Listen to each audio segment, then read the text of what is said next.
Kita bekerja dengan baik membantu Bapak Presiden Prabowo Subianto mencapai mewujudkan visi-visi beliau yang selama ini, dan pemilihan koordinator infrastruktur dan pembangunan wilayah ini memang ini adalah sebuah pos atau portfolio yang baru. Artinya ada harapan besar dari Bapak Presiden agar pembangunan infrastruktur di seluruh wilayah Indonesia, tentu tidak hanya di Jawa tapi di seluruh wilayah dari Sabang sampai Merauke, benar-benar bisa diwujudkan dengan lebih baik lagi ke depan.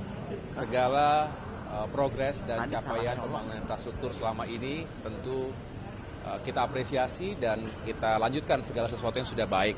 Mungkin ada beberapa pekerjaan yang masih perlu dituntaskan, akan dituntaskan dan disempurnakan.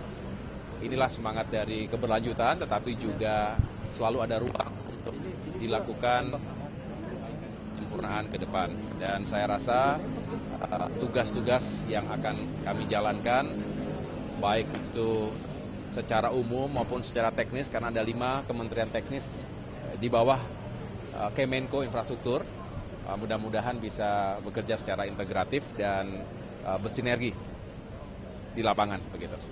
Ke depan apa program yang akan difokuskan? Kami akan pelajari terlebih dahulu secara awal tugas-tugas yang menjadi prioritas, tetapi gambaran awal dari Pak Prabowo Subianto tentu ingin meyakinkan agar pembangunan infrastruktur ini juga tepat sasaran, lalu tidak terjadi kebocoran-kebocoran yang tidak perlu, karena jika dilakukan secara akuntabel, secara transparan, ini bisa banyak yang bisa kita lakukan. Pencapaiannya pun akan semakin real. Kemudian kita juga ingin fokus pada upaya untuk mengurangi ketimpangan antara Jawa dengan luar Jawa, antara kota dengan desa. Kemudian pembangunan juga difokuskan untuk mendukung semangat atau visi beliau swasembada pangan, swasembada energi, dan juga peningkatan kualitas manusia.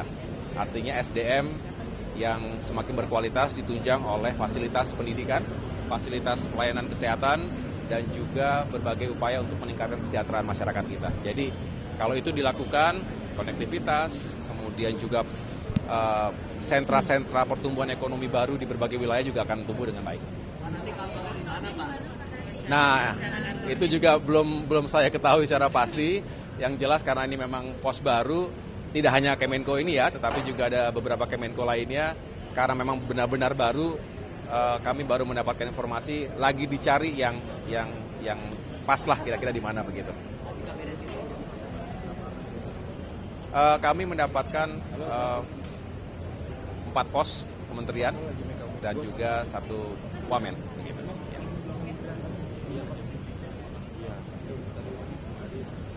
Saya rasa ya wajar ya, ada sesuatu yang baru dari yang sebelumnya 34, kemudian sekarang berkembang menjadi 48 ya. Dan saya rasa ini kita kembalikan kepada azas tujuannya. Yang saya tahu Pak Presiden ingin masing-masing kementerian itu benar-benar fokus. Secara spesifik tugasnya itu bisa dijalankan secara efektif, taktis.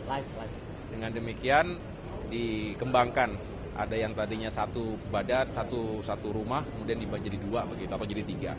Saya rasa ini perlu kita kawal bersama-sama dan harus dibuktikan bahwa upaya ini membawa nilai yang positif. Artinya tadi semakin bagus capaiannya, memang tantangan selalu pada koordinasi, sinkronisasi. Di sini tugas Menko menurut saya penting, menjadi strategis, menjadi sentral ketika harus mengkoordinasikan banyaknya kementerian-kementerian teknis, dan mudah-mudahan kalau itu dilakukan dengan baik, sangat membantu Pak Presiden. Dasinya seragam semua ya Mas? Dasinya, ya kan kita diumumkan dari Setkap ya, ada dress code-nya untuk menggunakan dasi warna biru muda. Jadi kita menggunakan biru muda semua hari ini. Terima kasih. Terima kasih ya.